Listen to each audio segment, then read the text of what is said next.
Des activités limitées et un isolement social prolongé peuvent conduire à long terme à la dépression ou à une perte d'estime de soi, un état moral très négatif, comme ça a été observé pendant les pandémies liées à la Covid-19. Pour regagner ou maintenir un certain degré de liberté et de mobilité, surtout, il existe plusieurs dispositifs d'assistance, notamment ceux qui nous intéressent aujourd'hui, ce sont les fauteuils roulants électriques qui permettent de sortir de chez soi et de parcourir des longs trajets, des plus ou moins longs trajets.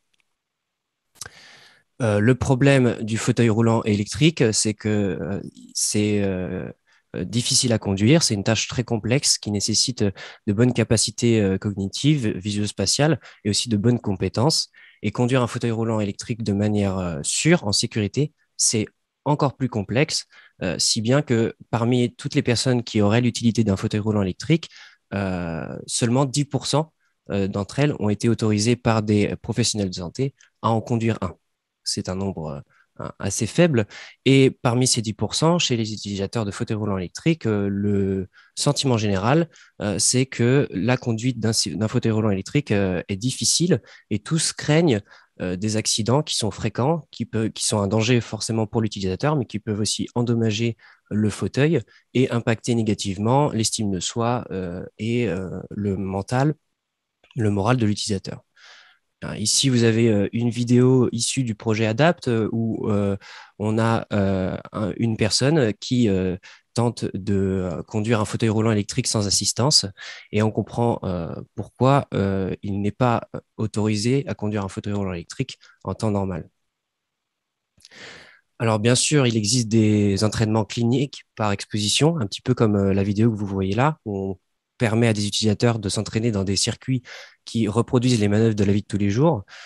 Cependant, mettre en place des entraînements cliniques par exposition, c'est parfois difficile, c'est parfois coûteux, et souvent ces entraînements sont incomplets puisque certaines situations écologiques, donc de la vie de tous les jours, sont difficiles, voire impossibles à reproduire.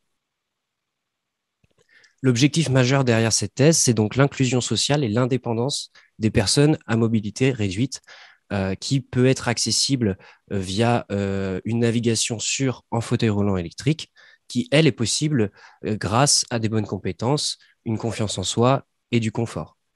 Et ces trois piliers de la navigation du fauteuil roulant électrique, il est possible de les améliorer, de les renforcer avec des solutions d'entraînement et des solutions d'assistance. C'est exactement l'objectif du projet européen Interreg ADAPT, dans lequel mon doctorat s'est inscrit. C'est de créer donc des solutions d'assistance et d'entraînement pour renforcer l'inclusion des personnes en situation de handicap et mobilité réduite. Le projet a l'énorme avantage de regrouper plein de partenaires, et en particulier ceux avec qui j'ai le plus collaboré à Rennes, c'est l'équipe de recherche pluridisciplinaire de l'INSA, qui regroupe des informaticiens, des mécaniciens et des roboticiens, et les professionnels de santé du pôle Saint-Hélier qui, en plus de participer à l'élaboration des solutions, nous ont permis de discuter avec de nombreux utilisateurs de fauteuils roulants électriques pour nous permettre de construire nos solutions autour de leurs besoins et de leurs attentes. Si on resserre un petit peu le cadre autour de ma thèse, mon objectif, c'était de trouver des solutions pour améliorer la navigation des fauteuils roulants électriques, et ce via deux axes, l'entraînement et l'assistance informatique, autrement dit, améliorer les compétences du conducteur et améliorer les compétences du fauteuil roulant électrique. Qu'est-ce que ça veut dire, améliorer les compétences d'un fauteuil électrique d'abord?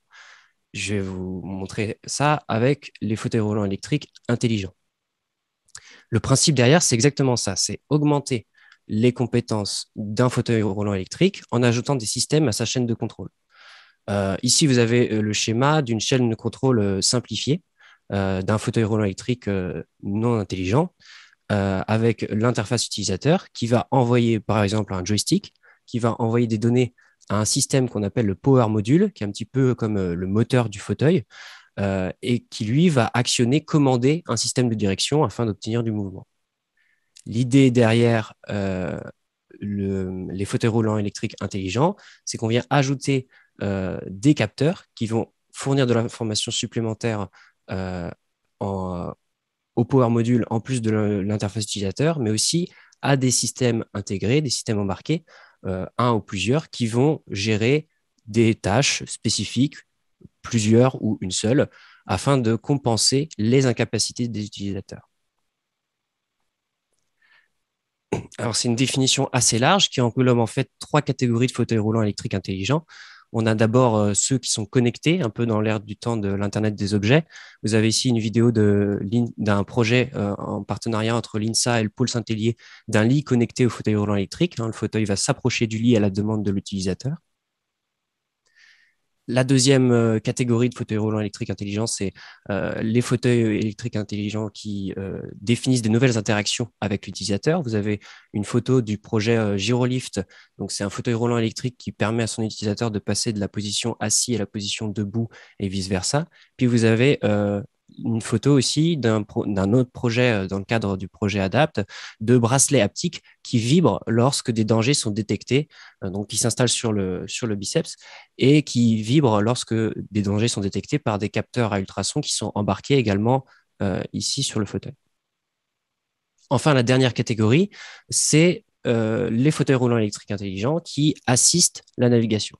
C'est cette partie qui nous intéresse. Et ici, vous avez encore une fois une vidéo d'un projet SWADAPT, un projet du projet ADAPT, qui travaille sur un système d'évitement d'obstacles et de correction de trajectoire avec des capteurs qui permettent de capter les obstacles et qui permettent à des personnes qui, normalement, comme le monsieur tout à l'heure, qui n'arrivent pas à naviguer dans des endroits exigus, à finalement réussir à compléter des tâches et des manœuvres dans des endroits très étroits. Maintenant qu'on comprend comment on peut améliorer les compétences d'un fauteuil roulant électrique, on va se pencher sur comment améliorer les compétences du conducteur. Pour ça, on s'est forcément intéressé aux entraînements, aux formations, et on s'est penché plus particulièrement sur la réalité virtuelle et la simulation. La réalité virtuelle et la simulation, qu'est-ce que c'est? C'est un domaine scientifique qui consiste à simuler un environnement virtuel peuplé d'entités en 3D interagissant entre elles. Ça s'appuie sur des technologies de l'informatique comme des systèmes d'affichage qui sont plus immersifs que des écrans. Par exemple, ici, vous avez Immersia, une salle immersive à Rennes, et vous avez aussi un HTC, un casque de réalité virtuelle. Et puis, la réalité virtuelle et les simulateurs s'appuient sur des systèmes de stimulation sensorielle afin d'immerger encore plus selon d'autres canaux sensoriels l'utilisateur. Vous avez des systèmes olfactifs, auditifs, à retour d'effort, etc. Le but, c'est d'immerger les utilisateurs dans un environnement virtuel et l'avantage que ça présente, c'est que ces environnements sont virtuels. Donc, ça veut dire qu'ils sont sûrs et ils sont contrôlables.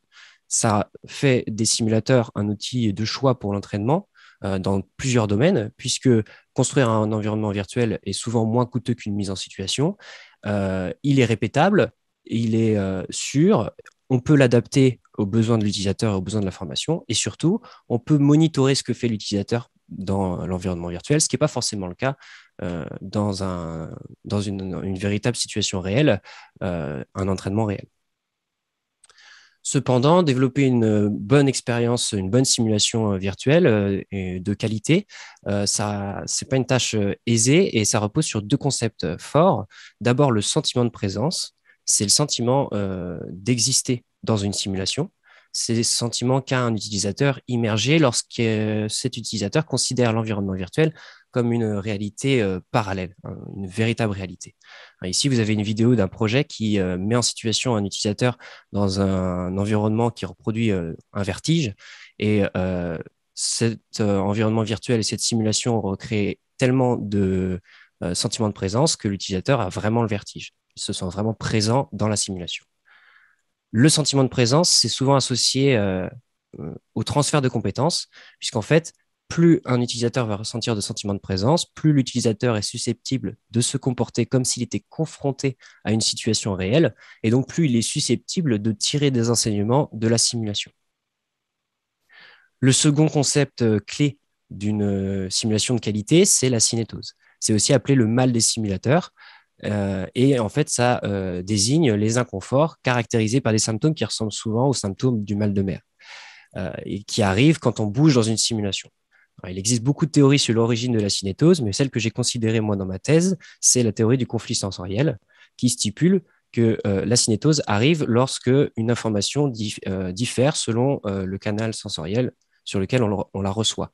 Par exemple, quand on bouge dans un environnement virtuel, si visuellement on perçoit qu'on bouge, mais que notre système vestibulaire ne perçoit pas de mouvement, on risque d'avoir des inconforts comme la cinétose.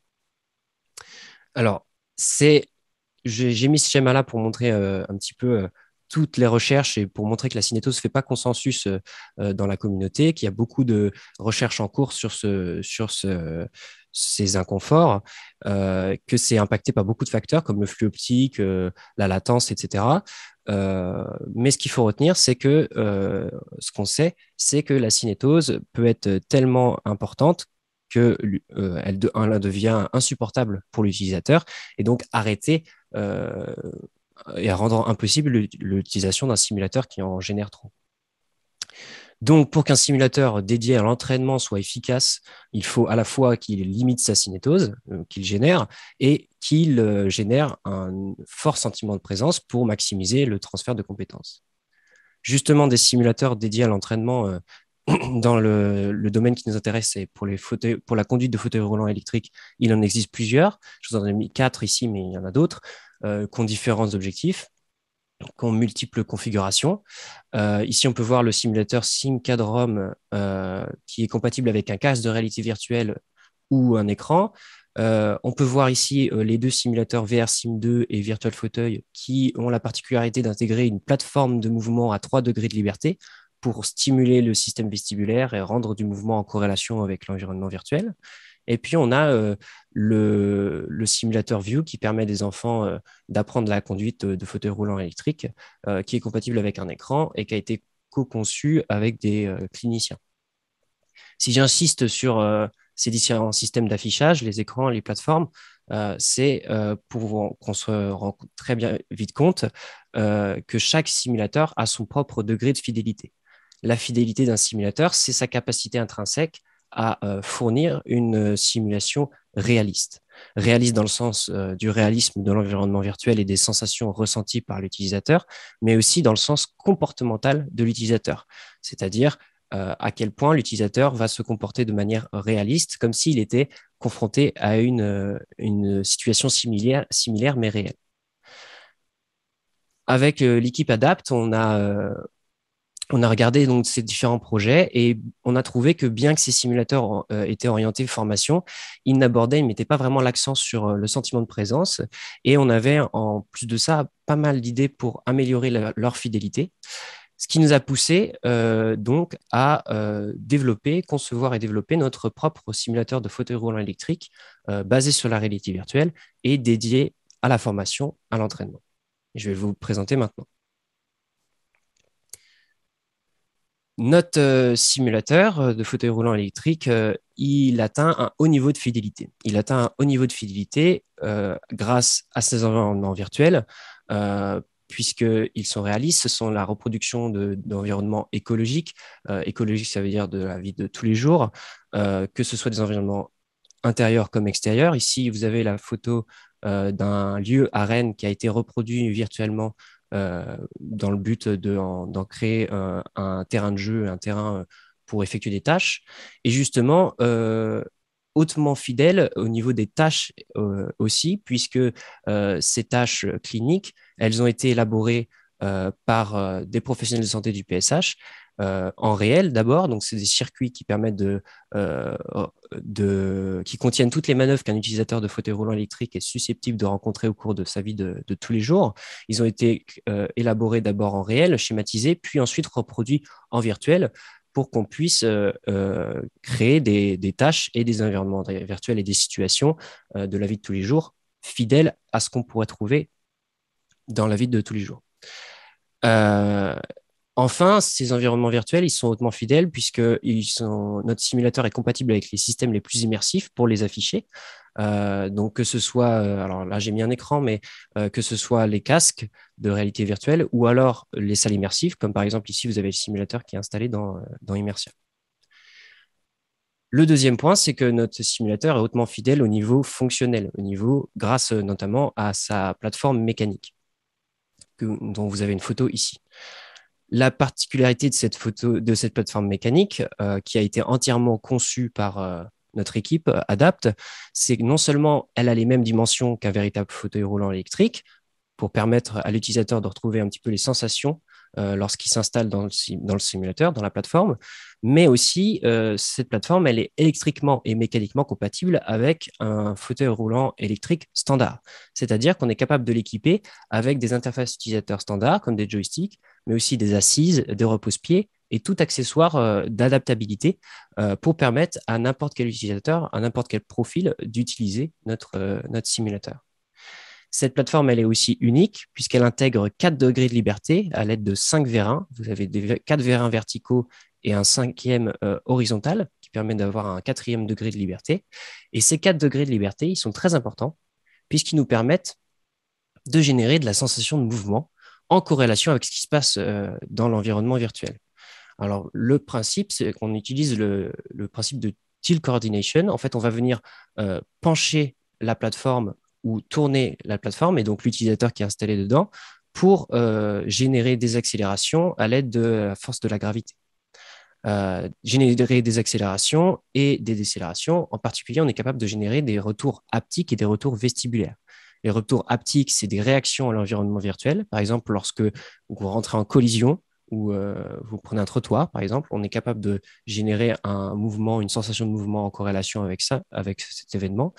Et les retours vestibulaires, c'est les accélérations et décélérations qui sont liées à la commande utilisateur. Lorsque vous accélérez en voiture, on a une impression d'être poussé dans son siège. C'est exactement ce genre de sensation, de mouvement qu'on est capable de recréer, reproduire avec cette plateforme. Du côté des stimuli visuels, les dispositifs dont j'ai parlé tout à l'heure, plus immersifs, à large champ de vision, nous permettent d'immerger les utilisateurs, de mieux immerger les utilisateurs et d'observer, permettre aux utilisateurs d'observer en proximité le fauteuil roulant virtuel grâce à un champ de vision important. Alors, on pense que c'est important puisque ça permet à des utilisateurs dans certaines manœuvres de regarder autour d'eux et de mieux apprendre à utiliser le fauteuil roulant. Ici, vous voyez la personne avec un casque de réalité virtuelle regarder autour d'elle. C'est un peu plus subtil dans la salle immersive, mais la personne, lors d'une marche arrière, va regarder aussi les roues du fauteuil roulant virtuel. Alors, c'est en ça que ces systèmes sont potentiellement mieux que des écrans, mais je ne peux pas vous le confirmer. C'est une hypothèse qui est en cours d'étude et en cours de validation dans une nouvelle étude menée par l'équipe d'Adapt. Alors, le but de ces multiples retours, c'est bien sûr d'augmenter la fidélité de notre simulateur, mais c'est aussi et surtout de renforcer le sentiment de présence tout en limitant la cinétose. En fait, une des réticences liées à l'utilisation des systèmes très immersifs à large champ de vision, comme je vous ai présenté, c'est qu'ils ont, à raison, la fâcheuse tendance à provoquer plus de cinétose que les écrans, par exemple. Cependant, en partant du principe que la cinétose vient des conflits sensoriels, ce qu'on va faire en stimulant d'autres canaux sensoriels en corrélation avec ce qui se passe dans l'environnement virtuel, c'est venir supprimer ces conflits sensoriels. On va venir, par exemple, lorsqu'il y a du mouvement, on va venir stimuler le système vestibulaire et l'oreille interne pour que le cerveau, pour duper notre cerveau et lui faire bien croire qu'on est effectivement en mouvement et éliminer toute cinétose. On a voulu montrer, effectivement, on a voulu vérifier notre hypothèse que l'ajout de stimuli sensoriels allait permettre d'augmenter le sentiment de présence tout en limitant la cinétose, pardon. Et c'est ce qu'on a fait dans une première étude. En tout, on en a fait deux. Je vais vous en présenter deux. Mais dans la première étude, on s'est intéressé justement à l'ajout du retour vestibulaire. Donc, les participants devaient suivre un chemin dans un environnement virtuel, assis sur la plateforme, avec ou sans retour vestibulaire. On avait deux conditions et on avait deux hypothèses que l'ajout du retour vestibulaire allait augmenter le sentiment de présence et réduire la cinétose. Le chemin en question, c'était les flèches rouges dans l'environnement virtuel que vous avez sur le schéma et il maximisait les manœuvres pour permettre à l'utilisateur de ressentir les retours vestibulaires s'il y en avait. En tout, on a eu 16 participants qui ont été installés dans le simulateur et équipés d'un casque de réalité virtuelle, un petit peu comme vous avez sur la photo. C'était des participants valides, sans handicap et inexpérimentés par rapport à la réalité virtuelle. Et puis, pour évaluer le niveau de sentiment de présence et la cinétose, on a utilisé 3 questionnaires subjectifs à la fin de chaque complétion du parcours. Et en particulier, on a utilisé l'Immersive Virtual Environment Questionnaire. Je parle principalement de celui-là, puisqu'il permet d'évaluer les deux en même temps, la cinétose et le sentiment de présence, et à lui seul, il permet de valider nos hypothèses de départ. Donc, pour le sentiment de présence, vous avez l'item 15 ici, qui correspond à la colonne, la deuxième colonne. La sensation de bouger dans l'environnement virtuel était cohérente. On voit qu'elle était plus cohérente lorsque il y avait du système vestibulaire. Et pour la cinétose, on a l'item 61 ici, qui correspond à la dernière colonne, qui stipule que les utilisateurs ont plus souffert de vertige lors de leurs interactions lorsqu'il n'y avait pas de retour vestibulaire. Donc, ça valide nos hypothèses et d'autres résultats liés à cette étude qui valident également nos hypothèses, basés sur les autres questionnaires, sont disponibles dans le manuscrit. Alors, cette première étude pilote, elle a permis non seulement de valider nos hypothèses, de valider les directions prises dans le développement du simulateur, mais elle nous a permis aussi de valider la sécurité, entre guillemets, et la viabilité d'une étude avec des participants, avec notre simulateur, aux yeux du comité d'éthique, pour pouvoir ensuite conduire des études cliniques avec des véritables utilisateurs de fauteuils roulants électriques, ce qui était très important, puisque c'est des études qui sont rares et qui sont capitales pour bien comprendre leurs attentes et leurs besoins. Donc, les 2 objectifs de cette étude clinique, c'était d'évaluer la qualité d'expérience du simulateur en termes de sentiment de présence, de cinétose et aussi de satisfaction utilisateur à l'aide de questionnaires subjectifs.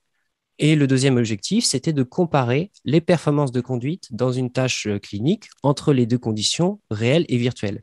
C'est-à-dire, en fait, on a comparé le temps de complétion d'une tâche clinique avec le simulateur dans un environnement virtuel au temps de complétion de cette même tâche en réel avec un véritable fauteuil roulant électrique. Et notre hypothèse, c'était que ces temps de complétion allaient être totalement similaires entre l'utilisation de notre simulateur et l'utilisation d'un véritable fauteuil roulant électrique qu'il est censé reproduire. Cette tâche clinique qu'il fallait compléter, c'était en fait, il y en avait 3, c'était 3 circuits à difficulté croissante qui ont été conçus par les professionnels de santé pour reproduire chaque manœuvre de navigation de la vie courante. C'est les circuits dont je parlais tout à l'heure. Donc, vous avez une photo ici du circuit 2 en conditions réelles, qui a été fait avec des panneaux, des panneaux. Et ce sont les mêmes circuits en fait qui ont servi dans d'autres études cliniques, donc qui ont déjà fait leurs preuves, et qui ont été reproduits à l'identique en réalité virtuelle pour une utilisation avec le simulateur. Ici, vous avez une photo de l'environnement virtuel avec le circuit 3 intégré dedans en virtuel. En tout, on a eu 29 personnes qui ont participé, qui sont en situation de handicap avec des déficiences très, très variées. C'est un nombre énorme pour une étude assez rare, une étude clinique. Il n'y a pas beaucoup comme ça qui permettent de comparer un petit peu la même tâche avec un simulateur de fauteuil roulant et un véritable fauteuil roulant électrique. Ces participants étaient naïfs par rapport à la VR, très inexpérimentés, mais surtout, c'était des utilisateurs de fauteuils roulants réguliers, donc plus à même de juger de la qualité du simulateur et intéressés forcément par l'utilisation de notre simulateur de fauteuil roulant électrique en réalité virtuelle. Au niveau de la procédure, pour éviter tout biais d'entraînement sur les circuits, la condition par laquelle commençait chaque participant alternait de manière aléatoire. Alors, soit l'utilisateur commençait par réaliser le circuit en virtuel, puis en réel, soit il commençait par réaliser le circuit en réel, puis en virtuel. À chaque fois, le temps de complétion était chronométré du circuit. Et pour la condition virtuelle, à la fin de la complétion du circuit, des questionnaires subjectifs étaient remplis par les utilisateurs pour nous permettre d'évaluer la qualité de l'expérience fournie par notre simulateur. Les résultats des comparaisons du temps de complétion montrent aucune différence entre la condition virtuelle et réelle, ce qui en fait valide notre hypothèse de départ que les utilisateurs performent, complètent une tâche clinique qui est la même, de la même manière, dans un même temps, que ce soit en condition virtuelle avec notre simulateur ou avec un fauteuil roulant électrique réel. Du côté de la qualité d'expérience fournie par notre simulateur, on a relevé un important niveau de sentiment de présence, sauf peut-être au niveau de l'engagement, qui est une piste à améliorer pour plus tard. Et on a relevé aussi un très faible niveau de cinétose, qui peut néanmoins, comparé à la littérature, s'avérer trop important encore pour certaines personnes, et surtout pour un contexte d'utilisation poussive clinique. Pour résumer mes contributions, je vous ai présenté un fauteuil roulant, un simulateur de fauteuil roulant électrique hautement fidèle et multisensoriel, adapté aux utilisateurs puisqu'il est sa plateforme est compatible électriquement, mécaniquement, qui permet d'adapter l'assise à n'importe quel profil. Je vous ai présenté une étude pilote qui nous a confirmé l'importance de l'ajout des retours vestibulaires et de la stimulation vestibulaire, mais qui a aussi permis de valider les choix de développement faits par rapport au simulateur. Et puis, je vous ai présenté une de ma contribution majeure de cette thèse, l'étude clinique, avec des véritables experts de la conduite de fauteuil roulant électrique, qui a révélé que notre simulateur était capable de générer une expérience de haute qualité et qui a révélé aussi que les performances d'utilisation, les performances de complétion d'une tâche avec notre simulateur étaient similaires à la complétion de la même tâche en réel. Donc, tout ceci pour dire que notre simulateur semble être un outil très prometteur. Sur la droite, vous avez les résultats de questionnaires de satisfaction et d'intérêt du simulateur faits pendant l'étude clinique.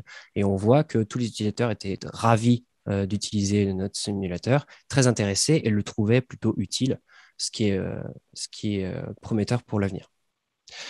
Cependant, pour certaines personnes à mobilité réduite, comme on l'a vu tout à l'heure, un entraînement, ce n'est pas suffisant pour qu'ils soient en mesure de conduire un fauteuil roulant électrique. Pour ces personnes, il est alors nécessaire de proposer d'autres solutions pour compenser leur incapacité à conduire un fauteuil roulant électrique avec des solutions intelligentes, comme on a vu tout à l'heure.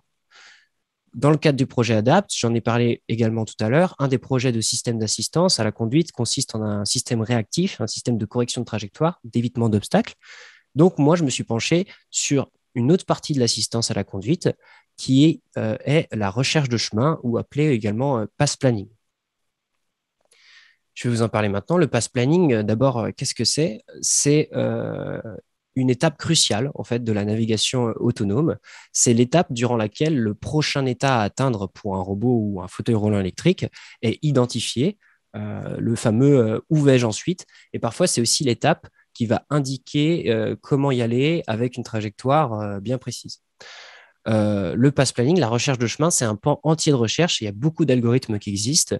Dijkstra, Étoile, PMP, j'en ai mis quelques-uns ici. Celui qui nous intéresse, c'est Rapidly Exploring Random Tree, RRT, qui est très utilisé, très répandu, pour la simple et bonne raison qu'il est très simple à implémenter, il est facile à comprendre et surtout, il est très performant, peu coûteux et très efficace. Rapidly Exploring Random Tree, ça veut dire arbre aléatoire explorant rapidement. Et comme son nom l'indique, en fait, ça consiste en un arbre avec des liens entre chaque état accessible. Et l'arbre, au fur et à mesure, va grossir. On part ici on part ici d'une position de départ où se trouve, en général, on prend la position où se trouve le fauteuil ou le robot. Parfois, on a d'autres états qui sont déjà accessibles, qui sont reliés à notre arbre. Et on va avoir une première étape qui s'appelle le sampling, qui va générer un nouvel état tout seul dans l'environnement. Ensuite, on a une deuxième étape qui s'appelle l'évaluation, qui en fait, on va évaluer les distances entre chaque état déjà accessible et le nouvel état. Et on va sélectionner l'état déjà accessible qui permet d'accéder en un moins de coût possible le nouvel état. C'est-à-dire en un moins de temps possible. En général, comme coût, on prend juste typiquement la distance euclidienne. Donc, l'état qui va être sélectionné ici, c'est celui-ci, puisque on peut plus rapidement accéder au point rouge en passant par cet état directement accessible. Et enfin, une fois que l'état est sélectionné, on va générer un chemin local entre l'état sélectionné et le nouvel état. Et typiquement, ce qui est utilisé, c'est une ligne droite simple. Et ce qui nous fait que, en répétant l'opération, on obtient un arbre fait de concaténation de lignes droites qui est plutôt joli, enfin, selon les goûts. Ici, vous avez le résultat de 2000 itérations de RRT, avec sur la gauche, le triangle rouge, la position initiale du robot, sur la droite, le point rouge, l'objectif, et au milieu, un obstacle représenté par un rectangle noir. Le problème avec cette trajectoire finale, qui est la concaténation pardon, de lignes droites entre chaque état, c'est qu'à moins d'enchaîner les translations et les rotations pures, c'est pas mécaniquement suivable, complètement suivable par un fauteuil roulant électrique ou par un robot non holonome. En fait, à cause de ces contraintes cinématiques et mécaniques. Et on sait que les translations et les rotations pures, elles ne sont pas naturelles, elles ne font pas naturelles, et surtout, elles génèrent parfois des accélérations trop importantes, en particulier une force centripète trop importante, on y reviendra, qui est inconfortable pour les utilisateurs. En fait, cet aspect non lisse, avec des angles trop prononcés, c'est lié à ce qu'on appelle la courbure. Chaque trajectoire, chaque courbe, qu'elle soit globale ou locale, a une courbure en fonction de laquelle, pour une vitesse donnée, l'utilisateur va ressentir une force centripète générée et va plus ou moins être secoué, entre guillemets. La courbure, elle se calcule d'une trajectoire, elle se calcule grâce à la dérivée première et à la dérivée seconde de l'équation paramétrique de cette trajectoire. Et pour qu'une trajectoire globale soit faisable sans interruption, il faut que la courbure soit continue, ce qu'on appelle G2 continuous. Euh, et on comprend très vite que la courbure pour un chemin global qui est fait de concaténation de lignes droites n'est pas continue, ce qui explique pourquoi ce n'est pas confortable et surtout ce n'est pas faisable par un robot à moins de faire des translations et des rotations pures. Aussi, pour qu'elle soit faisable, sa courbure ne doit pas dépasser une certaine valeur qui est donnée par les contraintes mécaniques et cinématiques d'un fauteuil ou d'un robot. Donc, la courbure doit être majorée.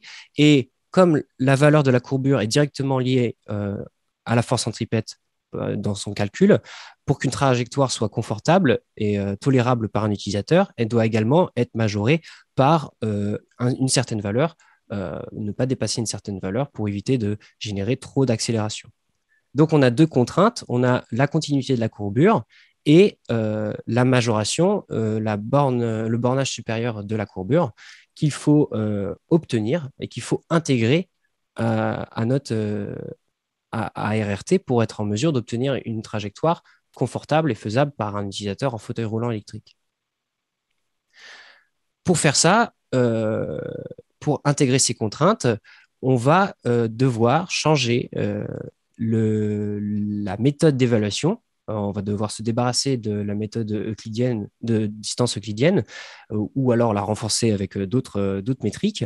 Et puis, on va surtout devoir changer la génération de chemin local, ne plus générer entre deux états une ligne droite, mais utiliser d'autres courbes.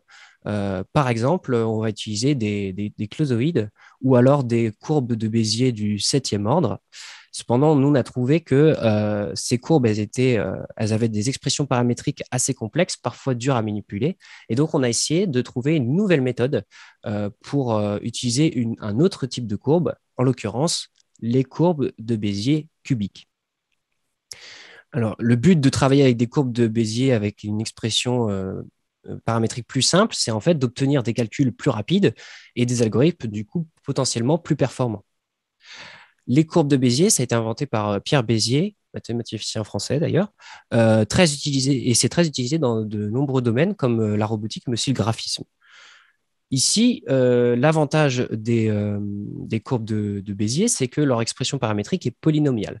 Et l'avantage des courbes de Bézier cubiques par rapport aux courbes de Bézier du septième degré, c'est que l'expression paramétrique d'une courbe de Bézier cubique est un polynôme du troisième degré, ce qui est plutôt assez simple et ce qui peut entraîner des calculs plus rapides.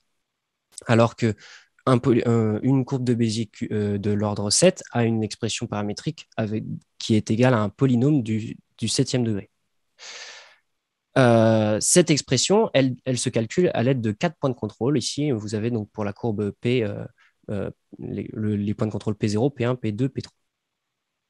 Comme c'est très simple et qu'on va utiliser des courbes de Bézier cubiques pour générer un chemin, pour relier deux états entre eux, on est capable de calculer très rapidement pour chacun des chemins locaux, la courbure, et on est capable de vérifier que chaque chemin local vérifie bien est bien majoré par les différentes valeurs dont on a parlé tout à l'heure. Donc, notre première contrainte est déjà respectable. On peut déjà calculer la courbure. La complexité de l'élaboration de la méthode basée sur des courbes de Bézier cubique, elle vient en fait de la seconde contrainte, qui est d'assurer la continuité de la courbure entre deux courbes de Bézier cubique. Imaginez qu'on ait ici un point P3 ou S-candidate qui est déjà accessible, déjà relié à l'arbre via une courbe P. Comment on fait pour relier S-new, un nouvel état, à l'arbre? Donc, comment on fait pour trouver une courbe de Bézier Q au paramètre TQ qui a pour point initial Q0, un point de P qui appartient à P, et qui a une courbure initiale en ce point, la courbure de P en ce point. C'est la question qu'on s'est posée et après plusieurs recherches, on a finalement réussi en utilisant cette formule qui régit la valeur de la courbure initiale d'une courbe de Bézier cubique qui stipule que la courbure au point initial d'une courbe de Bézier, donc par exemple Q, est égale à 2/3 de la distance du troisième point de contrôle Q2 à la courbe faite obtenue à l'aide des deux premiers points de contrôle, Q0 et Q1, divisé par la distance entre Q0 et Q1 au carré. Donc, avec cette formule-là, une fois qu'on fixe un point Q0 dans P, on est capable de contraindre la position des trois autres points de contrôle et de trouver une courbe de Bézier cubique Q qui respecte la continuité de la courbure. En répétant l'opération, on est capable de générer un chemin global qui est la concaténation de plusieurs courbes de Bézier cubique. Là, vous avez une trajectoire composée de 5 courbes de Bézier cubique et qui respecte donc qu'il y a une courbure continue. Notre deuxième contrainte est respectée. Cette méthode, dans un but illustratif, elle a été intégrée, donc on a changé en fait les étapes d'évaluation et l'étape d'évaluation et l'étape de génération de chemin local dans RRT, ce qui nous a donné une nouvelle version de RRT appelée sommairement CBB RRT étoile pour cubique Bézier. Oui, c'est ça, cubique Bézier Rapidly Explaining Random Tree. Les trajectoires générées ici sont pas forcément plus confortables ou plus efficaces que d'autres trajectoires générées par d'autres algorithmes de recherche de chemin, étant donné que leur forme finale en fait dépend beaucoup de l'implémentation de la méthode et pas de la méthode en soi. Cependant, on peut penser que, étant basé sur des courbes plus simples, une fois optimisées, on obtiendrait des performances plus importantes au niveau de plusieurs métriques, soit au niveau du confort, au niveau de la distance ou au niveau en termes de temps de génération. Pour résumer ma contribution sur cet axe, je vous ai présenté une nouvelle méthode de génération de chemin local basée sur les cubic Bézier curves, donc les courbes de Bézier cubiques, qui, une fois intégré à un algorithme de recherche de chemin global, comme par exemple RRT, permet de générer des chemins confortables et faisables par un fauteuil roulant électrique. C'est une méthode mathématique qui pourrait intéresser aussi dans d'autres domaines, notamment le graphisme. Pour conclure, on est parti de l'objectif d'inclure socialement et d'atteindre une indépendance pour les personnes à mobilité réduite grâce à une navigation en fauteuil roulant électrique sûre qui peut être obtenue à partir de compétences, de bonnes compétences, d'une confiance en soi et d'un confort. Et pour cela, durant 3 ans, j'ai développé des solutions d'entraînement et d'assistance, mais toujours en mettant l'accent sur l'utilisateur, orienté utilisateur. Euh, pour résumer les contributions que je vous ai présentées, encore une fois, ça se présente sur les deux axes. D'abord, le simulateur de fauteuil roulant électrique basé sur la réalité virtuelle, qui est un simulateur multisensoriel et hautement fidèle, avec lequel on a pu conduire une étude clinique avec des véritables utilisateurs de fauteuils roulants électriques. Euh, et ce simulateur, il est centré utilisateur puisqu'il est adaptable à n'importe quel profil à l'aide des accessoires standards de fauteuil roulant électrique. Et la tâche également est adaptable en fonction des besoins de l'utilisateur et de son confort. Du côté de la recherche de chemin, on a, je vous ai présenté un algorithme de recherche de chemin basé sur des courbes de Bézier cubiques qui met l'accent surtout sur le confort, donc qui intègre le confort de l'utilisateur directement dans ses contraintes de génération de chemin et qui permet de générer des chemins confortables et qui respectent aussi les contraintes mécaniques d'un fauteuil roulant électrique. Au niveau des perspectives, pour les courts et moyens termes, encore une fois, ça se répartit autour des deux axes de recherche. Concernant d'abord le simulateur en réalité virtuelle, le prochain objectif, c'est de continuer à conduire des études cliniques avec des utilisateurs de fauteuils roulants électriques afin d'évaluer, de valider et d'avoir des idées pour avancer au niveau de notre simulateur techniquement, au niveau des améliorations techniques. Et on compte bien également varier, développer d'autres environnements virtuels, améliorer les tâches proposées pour créer potentiellement, au bout d'un moment, un programme d'entraînement complet basé sur notre simulateur et utile, qui serait utile notamment au pôle Saint-Hélier qui nous accompagne dans ce projet. Du côté de la recherche de chemin, dans un premier temps, ça serait intéressant d'optimiser les algorithmes, d'optimiser l'implémentation de la méthode dans CBBRT étoile, ce qui n'est pas le cas actuellement. Ça serait aussi intéressant d'intégrer notre méthode dans d'autres algorithmes basés sur de recherche de chemin. Ça serait très intéressant de comparer avec d'autres algorithmes le résultat, la trajectoire générée selon différentes métriques. Euh, et puis, ce serait intéressant de continuer un travail que j'ai initié, qui est l'amélioration de l'algorithme en lui-même, avec une version notamment dynamique qui permettrait d'éviter des obstacles.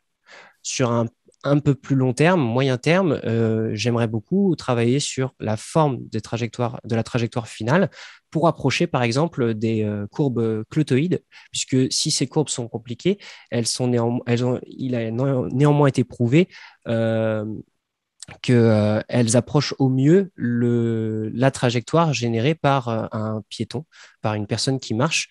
Et donc, elles apparaissent très naturelles et ce serait intéressant de travailler autour de ça. Pour les objectifs long terme, alors si je pars justement de cet algorithme de recherche de chemin, on envisage de l'intégrer dans une solution de fauteuil roulant intelligent complète en fait, euh, avec en parallèle les autres systèmes développés dans le cadre du projet ADAPT, comme le système d'évitement d'obstacles ou même le système de bracelet haptique.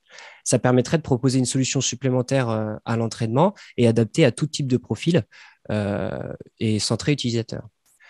Surtout, en utilisant le simulateur, on pourrait entraîner les personnes à conduire un fauteuil roulant électrique, mais un fauteuil roulant électrique intelligent, puisque même avec des outils d'assistance, on le rappelle, conduire un fauteuil roulant électrique, ça reste une tâche difficile. Et parfois, elle l'est d'autant plus lorsque vient s'ajouter la frustration de ne pas comprendre ce que fait le dit système d'assistance, de ne pas comprendre pourquoi et ne pas forcément être en accord avec ce que fait le fauteuil roulant électrique intelligent. Enfin, d'un autre côté, en parallèle du développement du simulateur, on a identifié différentes étapes du développement de ces solutions intelligentes où l'utilisation de notre simulateur aurait été utile pour la conception, pour faire des choix, pour faire des tests et pour évaluer des solutions. En particulier, l'utilisation de simulateurs dans le processus de développement permettrait d'inclure les utilisateurs finaux, dans notre cas les conducteurs de fauteuils roulants électriques, et ça serait un projet colossal, mais néanmoins très intéressant à suivre, de développer une méthode de travail centrée autour des utilisateurs, mais aussi centrée autour de l'utilisation de notre simulateur pour mieux répondre en fait aux besoins des utilisateurs et à leurs attentes. c'est le sujet un petit peu que j'ai initié dans mon dernier chapitre de manuscrit et j'ai pas eu trop eu le temps de l'aborder dans cette présentation. Voilà un résumé de mes publications et je suis prêt à répondre à vos questions.